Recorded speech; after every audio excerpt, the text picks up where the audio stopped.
താലി രചനാ സംഭാഷണം രുദ്രപ്രിയ. രാവിലെ ഭവാനിയമ്മയുടെ കോളാണ് മാലതിയെ വിളിച്ചുണർത്തിയത്. മാലതി, ഉറക്കം മുഷിഞ്ഞോ? ഫോണെടുത്ത പാടെ ഭവാനിയമ്മയുടെ ചോദ്യം അതായിരുന്നു. ഇല്ല ഭവാനി, ഈ നേരത്തെ സാധാരണ എഴുന്നേൽക്കുന്നതാണ്. ഇന്ന് പിന്നെ അവധിയാണല്ലോ എന്നോർത്ത് കുറച്ച് കൂടുതൽ സമയം കിടന്നു, അത്രയേ ഉള്ളൂ. ഇത്രയും രാവിലെ ഞാൻ വിളിച്ചത് മാലതിയോടും സിദ്ധുവിനോടും ഒക്കെ ഒരു പ്രധാനപ്പെട്ട കാര്യത്തെക്കുറിച്ച് സംസാരിക്കുന്നതിന് വേണ്ടിയാണ്. ഹരി കുറച്ചുനാളിന് മുൻപ് കോൺഫറൻസിന് പോയപ്പോൾ ഒരു പെൺകുട്ടിയെ പരിചയപ്പെട്ടു. ആ കുട്ടി ഇന്നലെ ഇവിടെ വന്നിട്ടുണ്ട്. കണ്ടപ്പോൾ എനിക്കും ഇഷ്ടമായി. കൂടുതൽ കാര്യങ്ങൾ ഹരി പറഞ്ഞാണ് അറിഞ്ഞത്. ഒരു ആക്സിഡൻറ്റിൽ അച്ഛനും അമ്മയും മരിച്ചുപോയി. ഇപ്പോൾ പറയത്തക്ക ബന്ധുക്കളൊന്നുമില്ല. പിന്നെ കൊച്ചു ക്രിസ്ത്യാനിയാണ്. എനിക്ക് സമ്മതക്കുറവൊന്നുമില്ല മാലതി.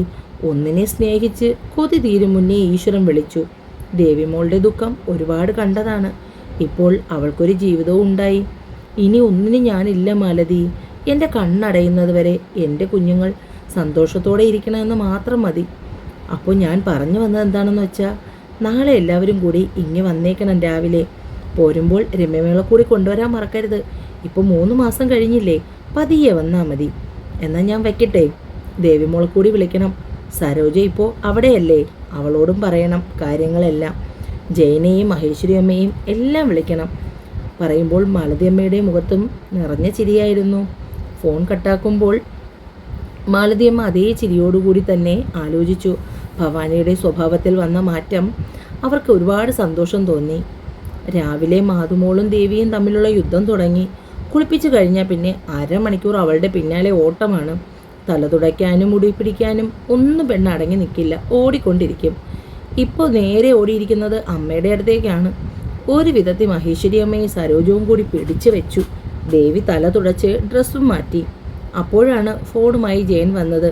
നേരെ മൊബൈൽ ദേവിയുടെ കയ്യിലേക്ക് കൊടുത്തു. മോളെ, അമ്മയാണ്. ഭവാനിയമ്മയുടെ സ്വരം കേട്ടപ്പോൾ ദേവി പുഞ്ചിരിച്ചു. എന്താ അമ്മ ഇത്രയും രാവിലെ? ഞാൻ വിചാരിച്ചിരിക്കുകയായിരുന്നു കുറച്ച് ദിവസമായല്ലോ അമ്മ വിളിച്ചിട്ടെന്ന്. ഹരിക്കുട്ടൻ്റെ കാര്യം പറയാൻ വേണ്ടിയാണ് മോളെ വിളിച്ചത്. കാര്യങ്ങളെല്ലാം വളരെ ചുരുക്കി അവർ ദേവിയെ അറിയിച്ചു. മോളും ജയനും മാതുമോളും അമ്മമാരെയും കൂട്ടി വേഗം വരണം. മഹേശ്വരി അമ്മയോടും സരോജത്തോടും ഞാൻ പറഞ്ഞേക്കാം. ഭവാനിയമ്മ തന്നെയാണ് കാര്യങ്ങളെല്ലാം ബാക്കി 2 പേരോടും കൂടി പറഞ്ഞത്. ദേവിക്ക് വലിയ ഉത്സാഹമായിരുന്നു കാര്യം കേട്ടപ്പോൾ. അതേസമയം ദേവനെക്കുറിച്ച് ഓർത്ത് കണ്ണും നിറഞ്ഞു. ഒന്നും മിണ്ടാതെ കയറിപ്പോയവളെ നോക്കിക്കൊണ്ട് ജയന് മനസ്സിലായി ദേവനെക്കുറിച്ച് ഓർത്തിട്ടാണ് ഈ സങ്കടമെന്ന്. അവളെ കുറച്ച് സമയം തനിയെ വിടുന്നതാണ് നല്ലതെന്ന് തോന്നി. കുറച്ചു സമയം തനിയെ ഇരുന്ന് കരഞ്ഞപ്പോൾ മനസ്സിന് ആശ്വാസം കിട്ടി. തിരികെ റൂമിന് പുറത്തിറങ്ങുമ്പോൾ കണ്ടു അവളെ നോക്കിയിരിക്കുന്ന ജയനെ. നേരെ അവൻ്റെ അടുത്തേക്ക് ചെന്നിരുന്നു. ജയൻ്റെ കൈയെടുത്ത് പൊതിഞ്ഞു പിടിച്ചു. സങ്കടം മാറിയോ മോളെ? ദേവേട്ട ഉണ്ടായിരുന്നെങ്കിൽ ഇപ്പോൾ എന്തുമാത്രം സന്തോഷിക്കുമായിരുന്നു. ഹരിയുടെ വിവാഹത്തെക്കുറിച്ചോർത്ത് എപ്പോഴും പറയുമായിരുന്നു ഹരിയും അമ്മുവുമാണ് ആദ്യത്തെ മക്കളെന്ന്. അത് കഴിഞ്ഞ് മാത്രമേ അമ്പുമോ പോലും ഉണ്ടായിരുന്നുള്ളൂ. അച്ഛൻ്റെ സ്ഥാനത്ത് നിന്ന് നോക്കിയതാണ് അവരെ. പക്ഷേ അവരുടെ ജീവിതത്തിലെ നല്ല നിമിഷങ്ങൾ കാണാൻ എൻ്റെ ദേവേട്ടന് ഈശ്വരൻ ആയുസ് കൊടുത്തില്ല. ഇതിനും വേണ്ടി എന്ത് പാവമാണോ ഈശ്വര ചെയ്തത്. ആ സ്നേഹം അനുഭവിക്കാനുള്ള യോഗം എനിക്കുമില്ലാതെ പോയി. ജയൻ തോളിലൂടെ കൈയിട്ട് അവളെ മാറോട് ചേർത്ത് പിടിച്ചു. ചിലതങ്ങനെയാണ് ദേവി. നിങ്ങളുടെ സ്നേഹം കണ്ട് ഈശ്വരന്മാർക്ക് പോലും ചിലപ്പോൾ അസൂയ തോന്നി കാണും. അതായിരിക്കും ദേവനെയും മോനെയും നേരത്തെ അങ്ങ് വിളിച്ചത്. രാവിലെ തന്നെ ദത്തനും അമ്മുവും ദേവിയും കൂടി വീട്ടിലെത്തി. അമ്മു ആദ്യമായിട്ടായിരുന്നു നിമ്മിയെ കാണുന്നത്. വരുമ്പോൾ അവൾ അവളുടെ സ്വർണത്തിൽ നിന്നും ഏതാനും വളയും മാലയും കയ്യിൽ കരുതിയിരുന്നു. വന്ന പാടെ തന്നെ ഒരുങ്ങി നിൽക്കുകയായിരുന്ന നിമ്മിക്ക് 2 വളയും വലിയൊരു മാലയും അണിയിച്ചു കൊടുത്തു. ഇതൊന്നും വേണ്ടായിരുന്നു അമ്മു. അത് സാരമില്ല ഏട്ടത്തി. ഇതെല്ലാം എനിക്ക് എൻ്റെ ദേവിയേട്ടത്തി തന്നതാണ്. അതിൽ നിമ്മിയേട്ടത്തിക്ക് അവകാശമുണ്ടെന്ന് കരുതിക്കോളൂ. ദേവൻ്റെ അസ്ഥിത്തറയുടെ മുന്നിൽ കണ്ണടച്ച് നിൽക്കുകയായിരുന്നു ഹരി. തൻ്റെ ഏട്ടൻ മുന്നിൽ നിന്ന് നടത്തി തരേണ്ട കാര്യങ്ങളാണല്ലോ ഇതെല്ലാം എന്നോർത്തപ്പോൾ അവൻ്റെ കണ്ണുകൾ നിറഞ്ഞു. 2 തുള്ളി കണ്ണുനീര് കവിളിനെ ചുംബിച്ച് നിറത്തേക്ക് ഊർന്നു വീണു. അവനെ സമാധാനിപ്പിക്കാൻ എന്നവണ്ണം ഇളം കാറ്റ് ഹരിയെ കടന്നുപോയി. ദേവേട്ട, എന്നെ അനുഗ്രഹിക്കണേ. എൻ്റെ വിവാഹത്തിൻ്റെ തീരുമാനം ഇന്ന് ഇവിടെ വെച്ച് തീരുമാനിക്കുകയാണ്. അപ്പോഴേക്കും അമ്മു നിമ്മിയെയും കൂട്ടി അവിടേക്ക് വന്നു. ഹരിയിലൂടെ അറിഞ്ഞ അവൻ്റെ ദേവേട്ടൻ. ഹരിയുടെ ഒപ്പം ദേവൻ്റെ അനുഗ്രഹത്തിനായി അവളും കണ്ണുമടച്ച് നിന്നു. ദേവി വരുമ്പോൾ ആദ്യം പോയത് അവളുടെ ദേവേട്ടൻ്റെയും അമ്മുമ്മൻ്റെയും അടുത്തേക്കായിരുന്നു. അവിടെ നിറ കണ്ണുമായി നിൽക്കുന്ന ഹരിയെയും അമ്മുവിനെയും കണ്ടപ്പോൾ അവൾക്കും കരച്ചിൽ പൊട്ടി. ദേവിയെ കണ്ടതും ഹരിയും അമ്മുവും അവളെ ചേർത്ത് പിടിച്ചു. ഹരിയും അമ്മുവും കൂടി ചേർന്ന് പിടിച്ചുകൊണ്ടുവരുന്ന ദേവിയെ കാണേ എല്ലാവരുടെയും മനസ്സ് നൊന്തു. ഇവിടെ വരുമ്പോൾ ദേവി എപ്പോഴും അങ്ങനെയാണ്, ഓർമ്മയുടെ കുത്തൊഴുക്കിൽപ്പെട്ട് ആടിയുലയും. ജയനും മറ്റുള്ളവർക്കും എല്ലാം അത് നന്നായി അറിയാം. കുറച്ച് സമയം ആരും അവളെ ശല്യപ്പെടുത്താറില്ല. നിമ്മിയെ പുറത്തേക്ക് കൂട്ടിക്കൊണ്ടു വന്നത് ദേവിയും അമ്മുവും രമ്യയും കൂടിയായിരുന്നു. എല്ലാ പേർക്കും നിമ്മിയെ ഇഷ്ടമായി. ഭവാനി, നിമ്മിമോള് ക്രിസ്ത്യാനിയാണല്ലേ? മാലതി മനഃപൂർവ്വമാണ് അങ്ങനെ ഒരു ചോദ്യം ചോദിച്ചത്. അത് ഭവാനിയമ്മയ്ക്ക് മനസ്സിലായി. മാലതി ചോദിച്ചതിലെ അർത്ഥം എനിക്ക് മനസ്സിലായി. ഇപ്പോൾ ഞാൻ പഴയ ഭവാനിയല്ല എന്ന് നിങ്ങൾക്കെല്ലാം അറിയാം.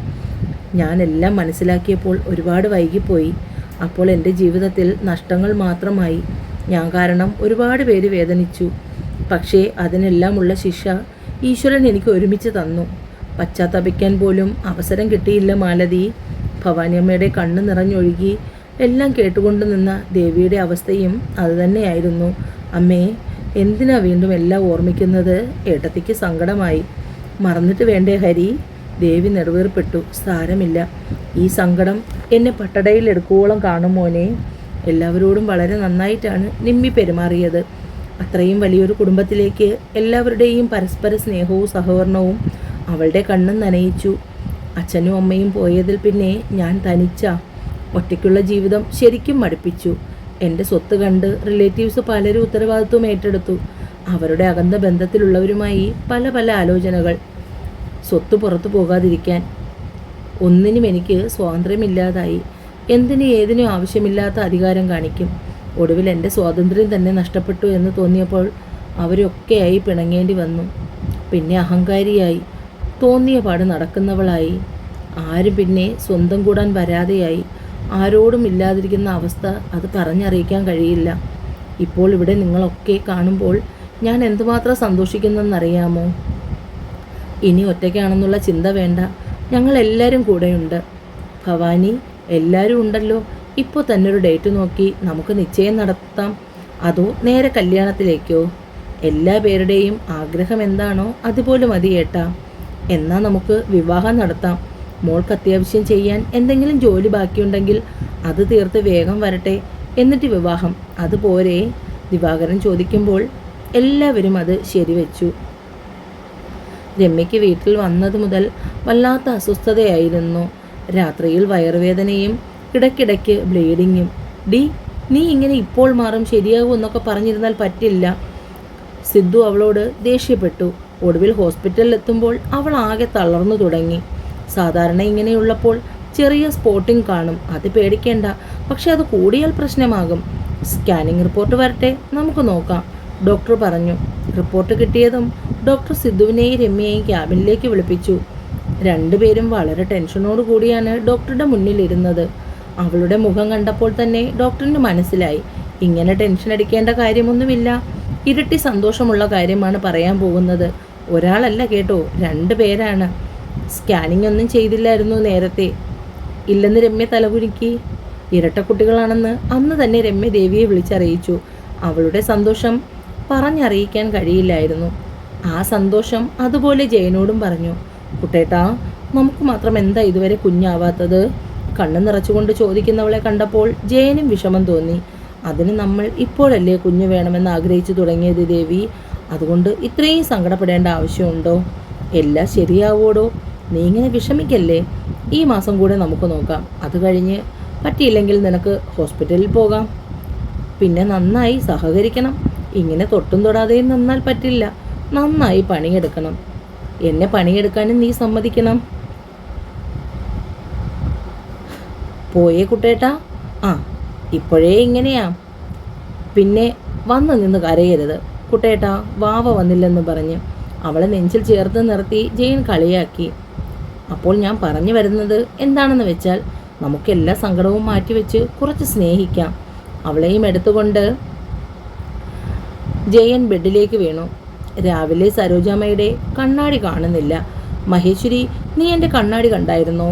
ഞാൻ ഇന്നലെ കിടക്കാൻ നേരമെടുത്ത് മേശയിൽ വെച്ചതാണ്. ഇപ്പോൾ നോക്കുമ്പോൾ കാണുന്നില്ല. ഞാനും കണ്ടതാണല്ലോ രാവിലെ മേശമേലിരിക്കുന്നത്. നോക്കട്ടെ. 2 പേരും കൂടി കണ്ണാടി തിരഞ്ഞ് ഹാളിലേക്ക് വന്നു.